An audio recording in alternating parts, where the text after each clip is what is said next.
Y vamos a continuar con el tema de monitoreo avanzado de la ventilación mecánica a cargo de Enrique Ivanov Orellana Guevara. El doctor es especialista en cuidados intensivos con su educación superior y especialidad de doctorado en medicina en la Universidad de El Salvador, medicina interna en el Hospital Central, asociado con AUSAN, jefe de residente de medicina interna en el Hospital Militar Central.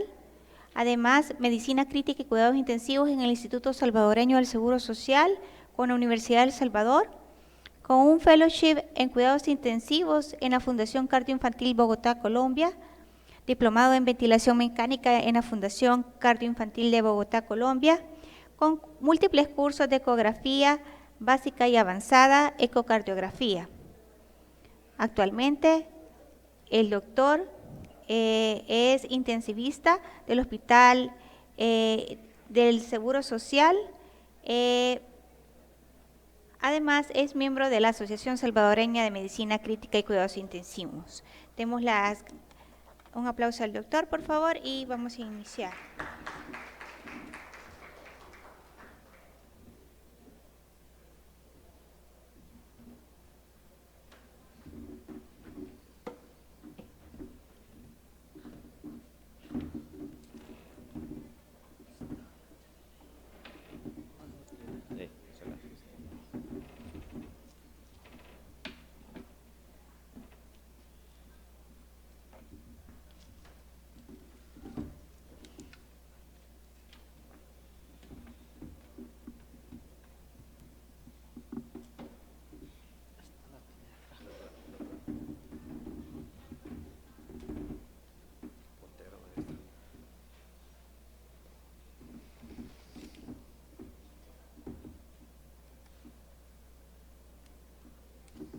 Ahí está. ¿Gusta abrirla para que podamos?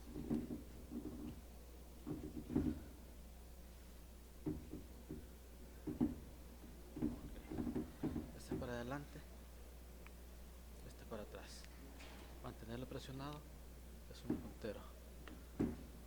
Ahí está. Eso lo voy a cambiar de verde de rojo. Pero este es para adelante y este para atrás. ¿Va a hablar con este o con el uno? Sí, inalámbrico. Por favor.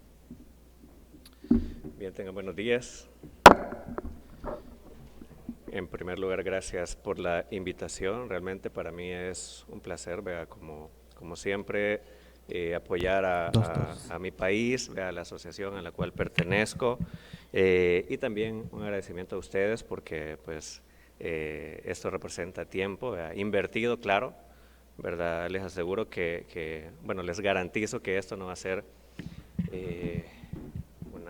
un tiempo que les va a tomar y que no va a ser aprovechado, sino que al contrario, vamos a tratar de aprovecharlo y optimizarlo al máximo lo mejor posible. Traigo varias diapositivas, pero vamos a ir quizás una diapositiva por minuto. La traigo práctico también para que vayamos analizando las curvas ventilatorias, que de por sí ya el tema, pues ustedes lo conocen, monitorización mecánica avanzada. Y quiero decir también de que muchas veces nos estamos actualizando constantemente, sin embargo, obviamos los elementos básicos que nos van a permitir poder interpretar las curvas.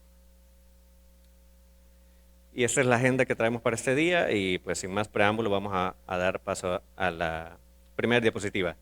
Y traigo esta imagen como una reflexión. Muchas veces entramos a la UCI y vemos el ventilador mecánico y vemos esta imagen, vemos esta plataforma, esta imagen, en donde vemos números, vea perfectamente, vemos volumen tidal, volumen minuto, etc. Sin embargo, nos da la información suficiente para poder interpretar lo que está sucediendo al paciente, nos da la información necesaria para poder dilucidar la mecánica respiratoria del paciente, ¿verdad? Obviamente no, ¿vea? Necesitamos ir un poco más allá, ¿vea? Así como analizamos la presión arterial de forma no invasiva e invasiva, vemos una presión de 120/70, tenemos un paciente con una presión de 80/60, ¿tendrá la misma patología? ¿Vea? Definitivamente no, entonces necesitamos ir un poco más allá, no solamente números, sino que necesitamos también observar la morfología de este monitoreo. Y aquí podemos destacar varios detalles, ¿vea? Vamos a ver si sale el puntero. Si lo pueden cambiar a rojo, por favor. O si no, lo hago desde aquí.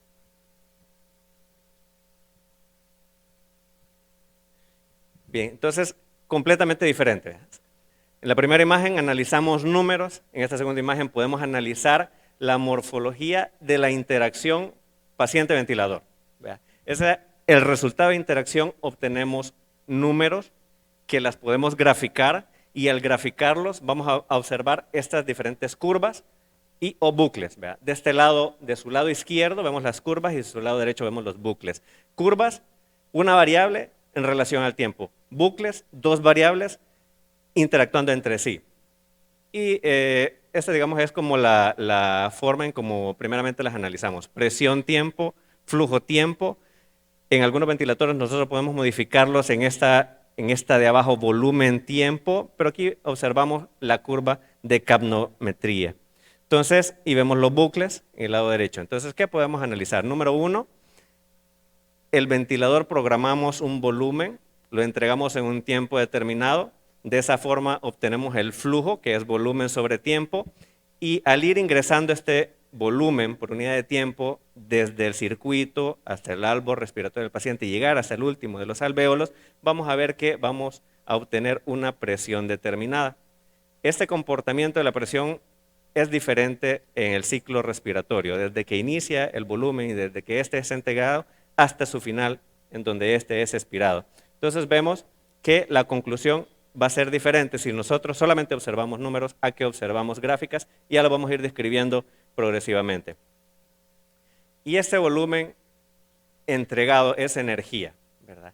El ventilador, yo programo los parámetros específicos y debemos de saber, y observemos la imagen, a medida este aire va ingresando a las vías respiratorias, observamos que este pasa por diferentes estructuras. Entonces, desde el primer momento en donde el ventilador se acciona, este empieza a entregar energía. Esta energía se traduce a presión, que el ventilador la grafica constantemente en la pantalla.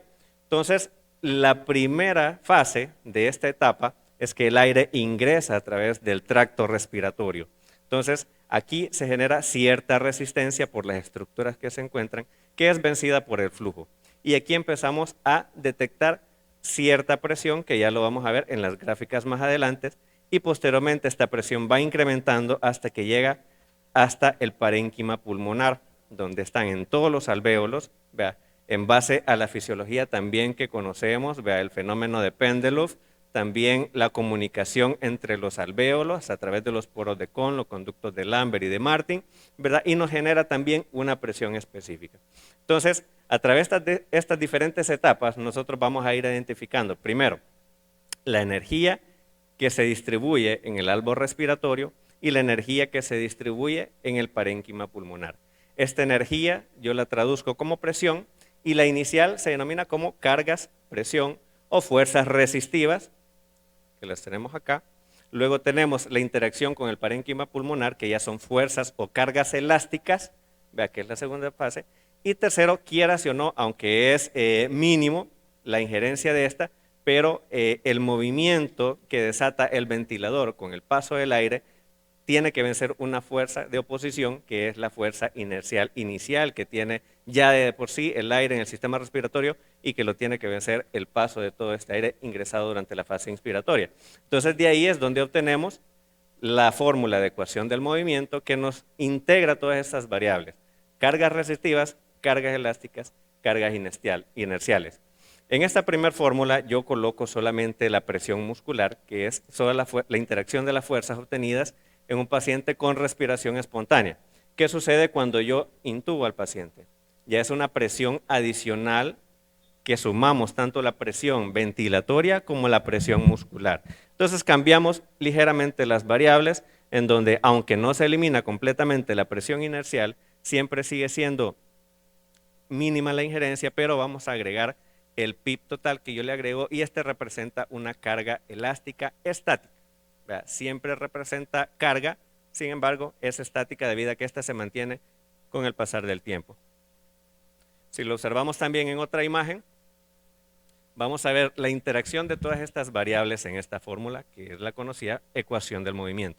Y aquí vemos, ¿vea? Del lado izquierdo las presiones y del lado derecho las variables. Cuando colocamos los parámetros ventilatorios, nosotros programamos una variable, que es la que podemos modificar y controlar. No puedo controlar las dos a la vez, aunque esto pues, puede ser debatible hasta cierto punto, pero no es parte de la ponencia en el momento. Sin embargo, para ser prácticos, controlamos una variable. Según la taxonomía ventilatoria, podemos controlar el volumen y la presión. Es decir, podemos controlar solamente uno de los dos lados de la fórmula. Entonces, si controlamos la presión, vamos a observar que controlamos esta variable. Si el paciente está completamente sedado, nos vamos aquí a presión ventilatoria y las determinantes o las variables dependientes van a ser estas. ¿Verdad? Entonces, la mecánica y respiratoria, si controlamos la presión, ¿dónde la vamos a reflejar? Va a ser en el lado derecho de ustedes de la fórmula, ¿verdad? En este. Y si controlamos la variable de volumen, que está acá, entonces vamos a ver reflejado la mecánica respiratoria en la presión, es decir, en la curva de presión-tiempo. Recortando, si controlamos la curva de presión o la variable de presión, vamos a ver reflejado en la morfología de la curva de volumen y la de flujo. Entonces, vamos a ir realizando una disección anatómica más a detalle de esta curva, que es una de las más importantes. Incluso una literatura la menciona que es la madre de las curvas, que es la curva de presión-tiempo. Sin embargo, eso también puede llegar a ser debatible. Y vemos las diferentes fases de esta curva. Número 1, establecemos el PIB, vea que es el parámetro de carga elástica estática, que es esta parte de aquí abajo.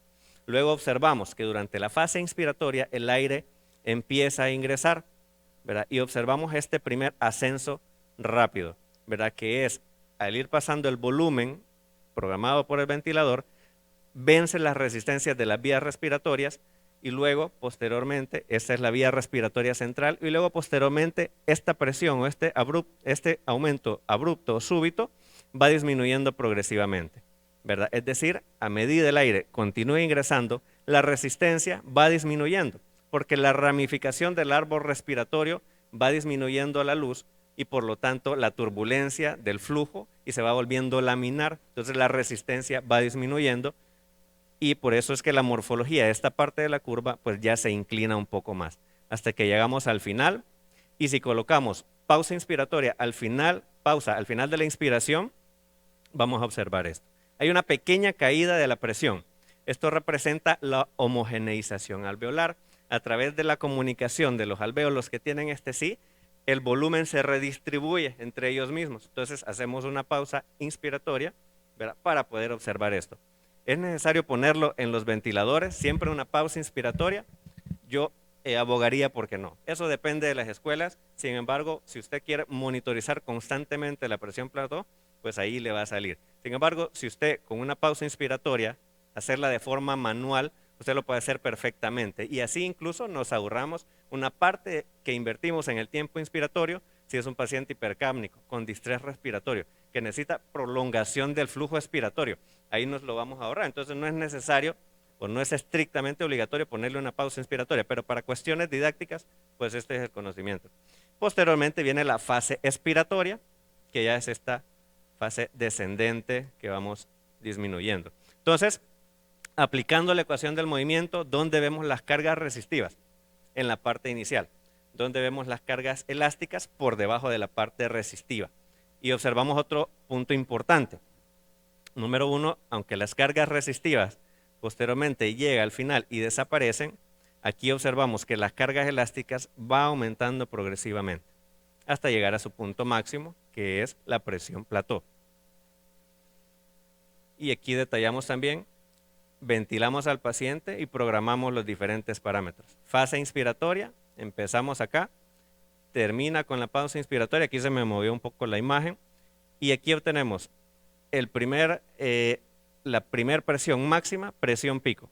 La segunda presión, en este caso en la curva, después de la pausa inspiratoria, la presión plató. Y posteriormente aquí tenemos el PIB, ¿verdad? Que es la presión positiva al final de la expiración. Entonces, ya para ponerle cifras matemáticas y utilizando la ecuación del movimiento, la presión total máxima alcanzada al final de la fase inspiratoria, antes de la pausa inspiratoria, es la presión pico y la obtenemos a partir de esta fórmula. multiplicando las cargas resistivas por las cargas elásticas, más el PIB que ya lo tenemos de base. Luego tenemos la presión plató, que quitamos las cargas resistivas y nos quedamos con las cargas elásticas. Y otro punto importante, ¿verdad? ¿De dónde viene la fórmula del delta, del delta de presión o el driving pressure? ¿Verdad? Pues fácil, pues podemos decir, ¿verdad? Restábamos la presión plató menos la PIB, pero ¿esto qué representa? Viene de la fórmula de la destensibilidad, en donde al despejarla significa que vamos a normalizar el volumen tidal que programamos en ese momento para el volumen normalizado sobre la distensibilidad que tiene ese paciente en ese momento. Por eso es que a medida aumentamos el volumen tidal en un paciente con daño pulmonar, un ejemplo más frecuente, pues el distrés respiratorio, vamos a observar que a medida aumentamos este volumen, para la distensibilidad que tiene en ese momento el paciente, cada vez esa presión plató va a ir aumentando, ¿verdad? Entonces, por eso se pretende en ventilación protectora bajar los volúmenes, bajar ese umbral, para poder, al normalizar este volumen tidal, hacerlo adecuado a la reología pulmonar del paciente en ese momento. Entonces, así es como obtenemos el delta de presión plató. Fórmula de extensibilidad, despejamos, pasamos el delta de presión para este lado y la extensibilidad hacia abajo, y aquí despejamos. Recuérdense que la fórmula de extensibilidad es esta original, entonces aquí delta de volumen arriba, delta de volumen abajo, se elimina y nos queda el delta de presión que es plató menos pi. Entonces, ¿qué variable controlamos acá? ¿Verdad? Observamos dos curvas diferentes, ¿verdad? Pero ¿qué variable podemos controlar? Entonces, según la primera información que acabamos de ver, se parece a esta curva. Miren el detalle en la curva de flujo-tiempo, es un flujo constante, es decir, aquí es una variable volumen control, en donde yo controlo el flujo, ¿verdad? Y el volumen. Incluso alguna literatura menciona que el modo ventilatorio de volumen control también se puede denominar flujo control, porque yo controlo el aire que administra el ventilador por unidad de tiempo. Entonces, pero vean esta otra imagen. Es una curva diferente, ¿verdad? En donde observamos el flujo desacelerante en la parte media de la imagen, y aquí siempre se mantiene el modo ventilatorio. Sin embargo, en este ventilador yo puedo modificar esta curva, incluso en los dragger, no para hacer promoción, ¿verdad? Podemos aplicar el modo autoflow para modificar la forma en que se entrega la parte de volumen tidal, y modificamos así la curva. Esta curva no es completamente recta, sino que tiene cierta curva en esta parte, ¿verdad? Y por eso refleja que no estamos controlando la presión, sino que es el volumen. Entonces, las dos imágenes es volumen control, pero con una modificación en la curva de flujo-tiempo. Y aquí podemos observar, ya más a detalle también. Tenemos en el primer cuadro, ¿verdad? Volumen control con onda de flujo constante. Veamos la curva presión-tiempo. Aquí controlamos estas dos primeras variables y viene la curva volumen-tiempo. El volumen, como lo entregamos de forma constante, esta relación se mantiene lineal. Y así el flujo lo observamos recto, y aquí la curva de presión, como ya la describimos anteriormente.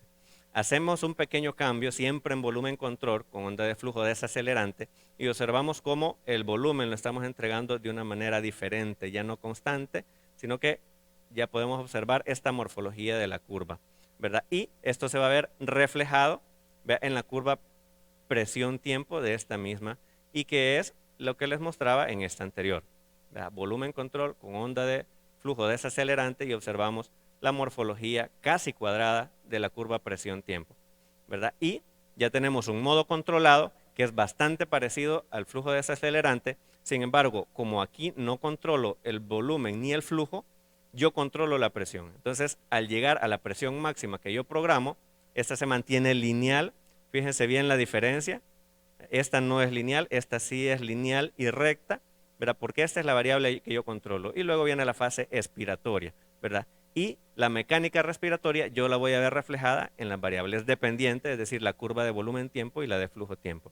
Si yo tengo un problema en las fuerzas resistivas, lo voy a observar en la parte inicial de la curva.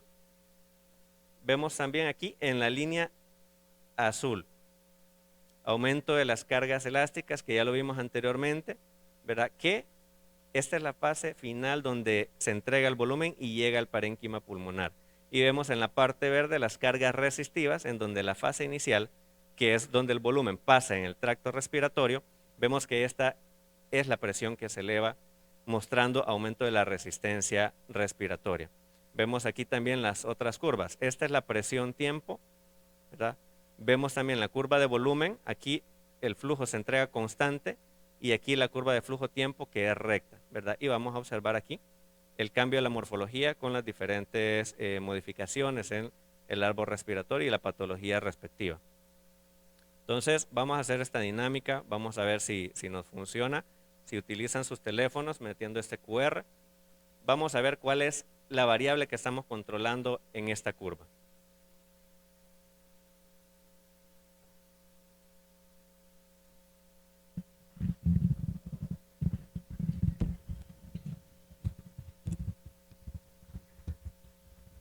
Se les va a enviar a un cuestionario.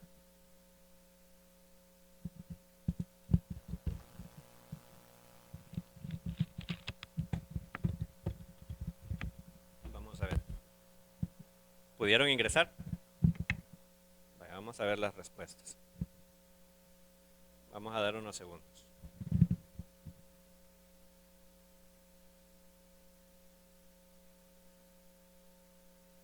¿Pudieron ingresar?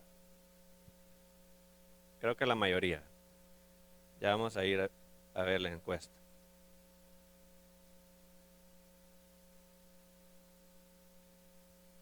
Todavía hay 0 respuestas enviadas.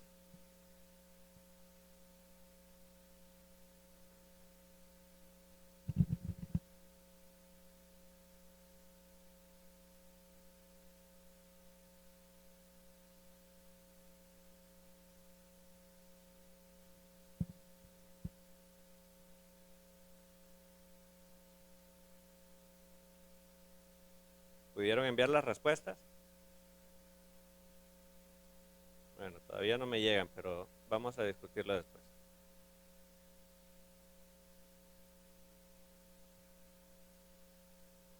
Aquí está. Sí. 8 han respondido volumen flujo. Y esa es la respuesta correcta. Aquí observamos que el flujo es la variable que controlamos. Entregamos de forma constante el volumen.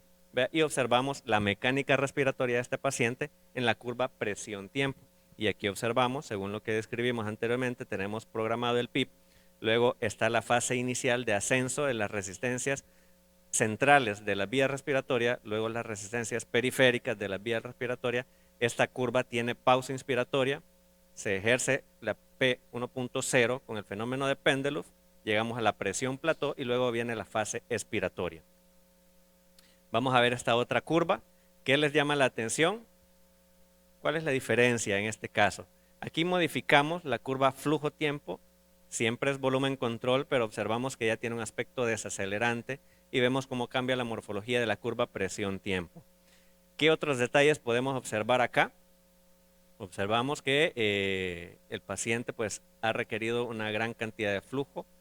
Posiblemente el paciente es alto productor de CO2 o tiene problemas en la eliminación del CO2, por lo tanto ha requerido un volumen tidal alto. Estamos en metas de ventilación protectora en este paciente. Miren cuánto tienen de volumen tidal, ¿verdad? Entonces, a consideración de cada uno, ¿verdad?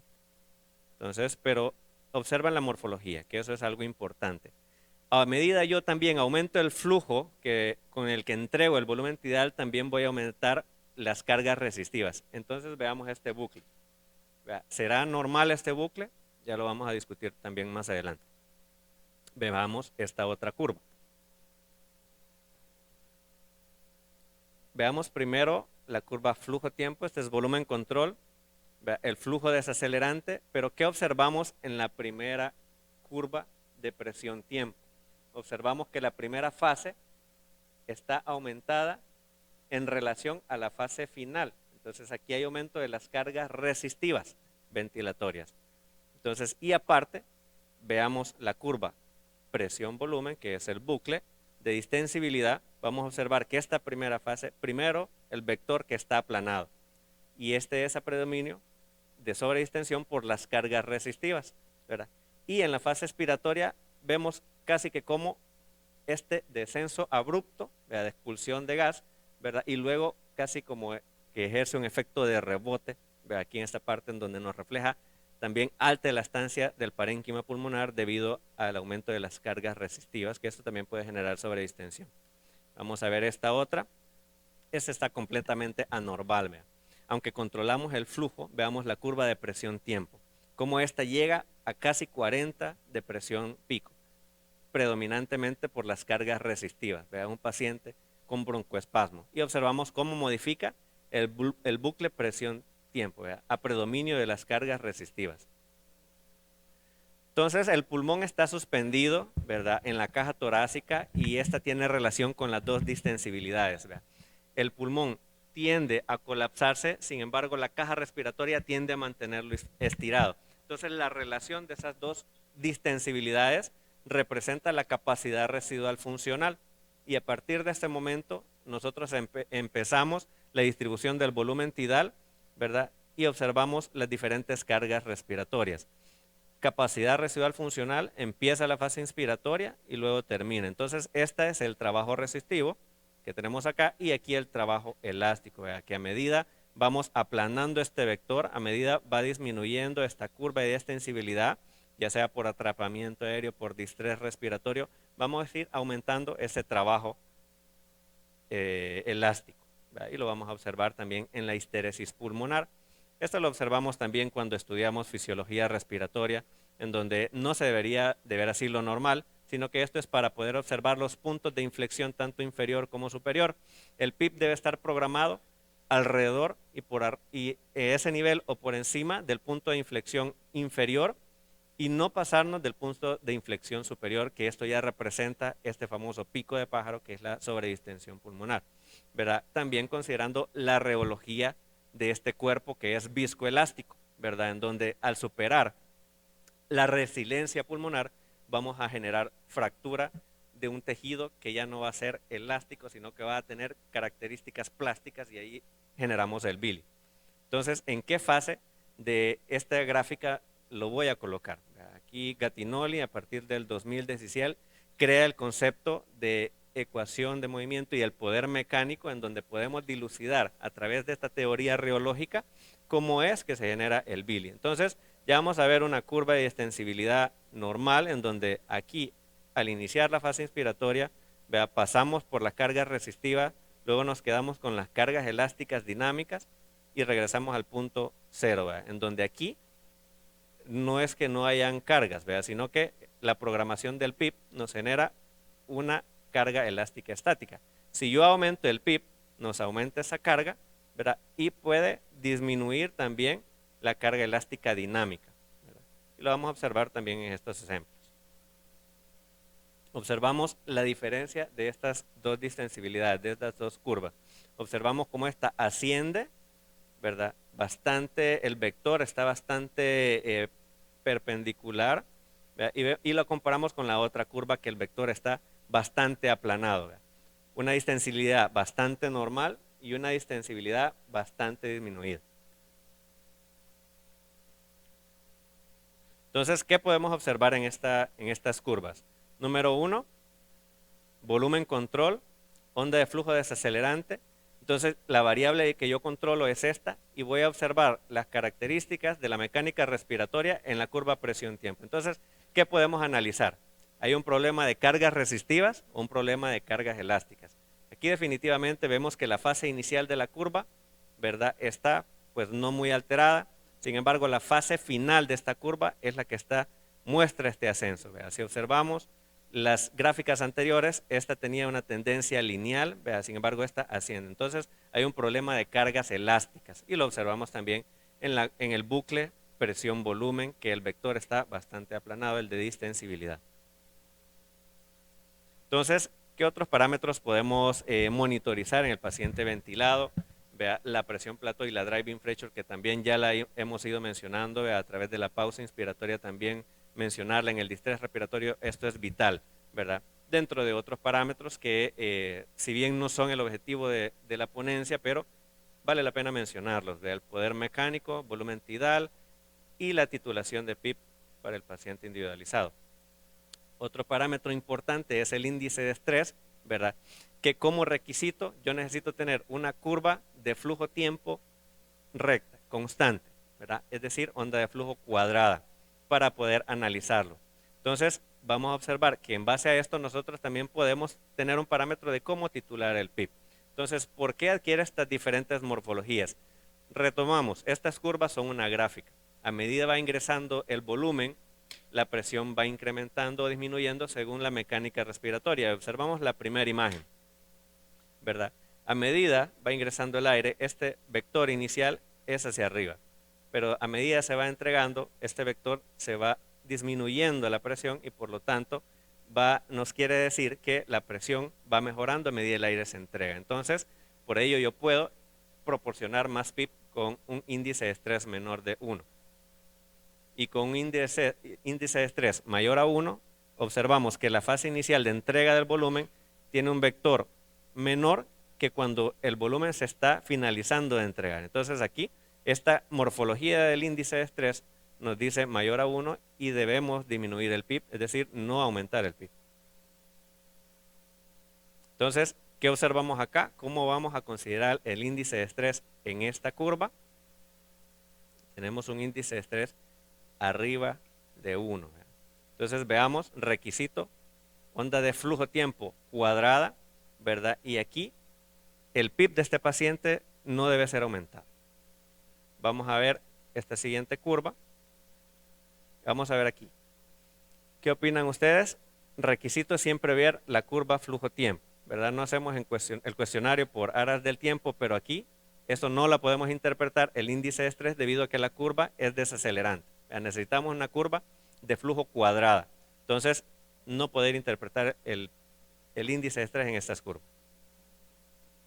Otro parámetro importante es el ratio reclutamiento-inflación, que quiere que introduzcamos el concepto de volumen reclutamiento tidal, ¿verdad? Que en el distrés respiratorio vamos a observar algunos alvéolos que están colapsados según las regiones de West, otros están abiertos y otros que están sobredistendidos. Entonces, en la fase intermedia, cuando programamos el PIB, algunos alvéolos durante la fase inspiratoria se van a reclutar y otros durante la fase expiratoria se van a colapsar. Entonces, hay muchos alvéolos que yo aumentando el PIB voy a poder reclutarlos. Entonces, ¿cómo voy a diferenciar qué pacientes se van a beneficiar de un aumento de la titulación del PIB? Entonces, lo puedo hacer con este reclutamiento de inflación. Ve, ahí hay muchos autores que lo han descrito. Uno de ellos es el doctor Greco, que en uno de sus artículos mencionó esta imagen, pero vamos a hacerlo de una forma práctica para poder observarlo. Les recomiendo también esta calculadora, vea, que es del grupo del doctor Chen y el doctor Brochard, que lo pueden encontrar, vea, para poder ingresar los datos, ¿verdad? Y concluir qué índice de reclutamiento inflación tiene el paciente. Considerar un reclutamiento inflación que anda alrededor de 0.5 o menos, el paciente no se beneficia de un PIB alto, es decir, mantener un PIB de entre 5 a máximo 8. Si obtenemos un reclutamiento inflación alrededor de 1, arriba de 0.8, el paciente sí se beneficia de un PIB alto. Entonces, como requisito antes de eso, determinar la presión de apertura de las vías respiratorias, que el PIB que yo voy a titular inicialmente debe superarlo, al menos 5 centímetros de agua. Otro requisito es que para hacer esta fórmula debo realizar un delta PIB, que debe ser por lo menos de 10 centímetros de agua. Entonces en la mayoría de literatura describen que podemos empezar con un PIB de 5 y hacer el delta de 10 centímetros de agua de PIB a 15. Entonces primero determinamos con este video que no hay presión de oclusión de las vías respiratorias. Esto lo vamos a ver con una deflexión, ¿verdad? En este nivel, pero aquí está ausente. Entonces, vamos a determinar posteriormente con esta maniobra. Vamos a hacer el delta PIB.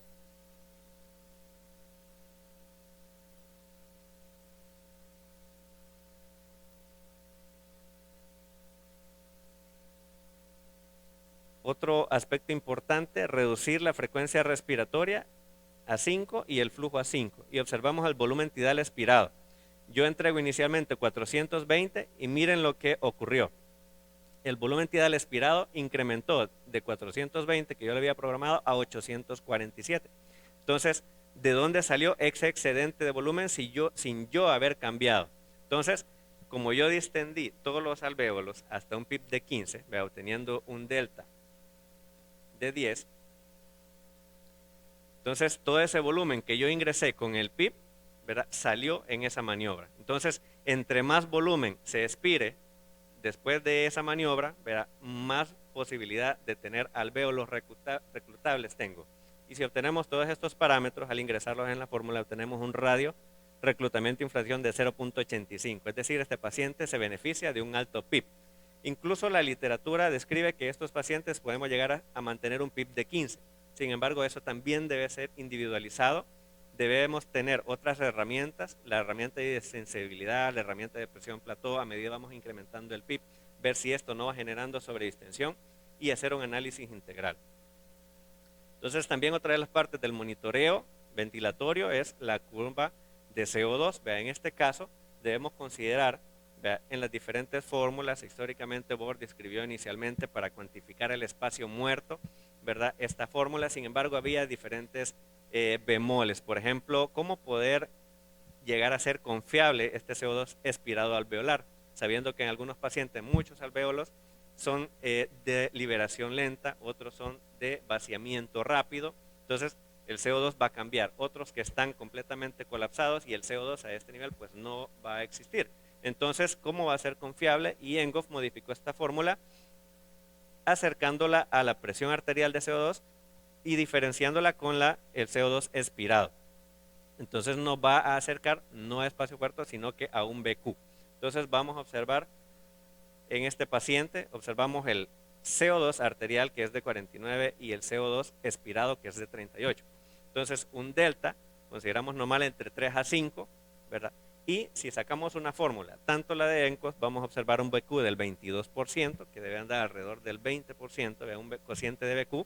Sin embargo, esto ya empezamos a alterarse. Ese es un paciente con distrés respiratorio. Y si hacemos el delta CO2 expirado con el arterial, vamos a obtener un valor de 11 en este paciente. Entonces aquí nos superamos los 5 milímetros de mercurio y observamos que ya el BQ está alterado. Es decir, el gradiente alveolar arterial está alterado y hay muchos alvéolos, o ya sea, están poco perfundidos o están colapsados, ¿verdad? Entonces, también obtenemos el ratio ventilatorio, vea que es un parámetro en donde podemos determinar también indirectamente el espacio muerto, principalmente los pacientes con distrés respiratorio, y este tiene un impacto también pronóstico en mortalidad, ¿verdad? Valores normales abajo de 1 y valores arriba de 2, ¿verdad?, se asocian con mortalidad. Entonces, para aplicarlo, vamos a observar en este mismo paciente, obtenemos algunos valores como el volumen minuto, calculado ml por kilo, lo multiplicamos por el CO2 que tiene el paciente en ese momento, ¿verdad?, y lo hacemos con los valores ideales o normalizados. ¿Verdad? Aquí tenemos un paciente con un ratio ventilatorio de 1.22, es decir, el paciente no supera el punto de corte que es de 2 y se asocia con mejor pronóstico versus aquel paciente que tiene arriba de 2. Seguimos con las curvas. Vamos a ver este paciente, ¿qué podemos analizar? Tenemos un modo ventilatorio volumen control, onda de flujo desacelerante, y observamos la curva presión-tiempo. Entonces vemos la fase inicial, cómo está totalmente diferente en las primeras curvas, ¿verdad? La fase inicial aquí es la que está alterada y vemos que hay un aumento de las cargas resistivas. Este es un paciente, si observamos los parámetros acá, un paciente con asma que tuvimos que disminuir el PIB a 0 para poder, ¿verdad?, reducir esta sobredistensión alveolar que está generado por el atrapamiento aéreo. Y vemos cómo el vector del bucle de distensibilidad también está aplanado.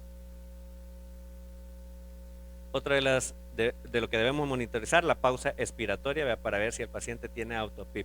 Miren aquí el programado de 8 y el PIB total de 14. Vemos otra de las curvas y hacemos una pausa expiratoria. Vemos cómo todavía hay actividad diafragmática y el PIB total está incrementando. Hay atrapamiento aéreo. Vemos cómo después de las maniobras este auto-PIB se resuelve. Entonces, ¿todo auto-PIB, todo atrapamiento aéreo es un paciente asmático, es un paciente EPOC? Claro que no. Hay muchos pacientes que sin tener estas patologías pueden manifestar lo que se llama limitación del flujo expiratorio. Vea, en este caso, pacientes con edema pulmonar, vea, cardiogénico, vea, en donde hay congestión de las vías respiratorias, también generan este fenómeno de oclusión y de limitación del flujo respiratorio. Lo observamos también en los obesos, vea, en donde se genera esta oclusión dinámica de las vías respiratorias. Entonces, a algunos de estos pacientes se les va a denominar como PIP absorbedores, debido a que al aumentar el PIP generamos una férula en las vías respiratorias y vamos a permitir que este aire que está atrapando pueda salir. Entonces, para terminar, la integración del modelo clásico con el modelo reológico representa una forma en la cual poder titular de forma personalizada los diferentes parámetros ventilatorios, y una asociación de ambos modelos mantiene vivo a la driving pressure, que es como una relación entre ambos modelos para poder interpretarlo y así poder definir qué parámetros van a ser los ideales en este paciente. Muchas gracias.